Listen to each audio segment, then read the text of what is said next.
ये शीतला माई आ गई।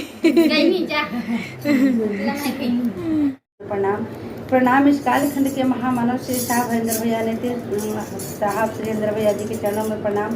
चर्चा में राह दिखाने वाले नीलम दीदी आनंद जी के चरणों में प्रणाम। दूर दराज से आई हुई सभी गुरु भाई गंगा जल गिर जाएगा, उठाओ। हमारे प्रणाम को स्वीकार कर ले महादेव, स्वीकार करेंगे मेरी मैया भवानी, हे जगत जननी।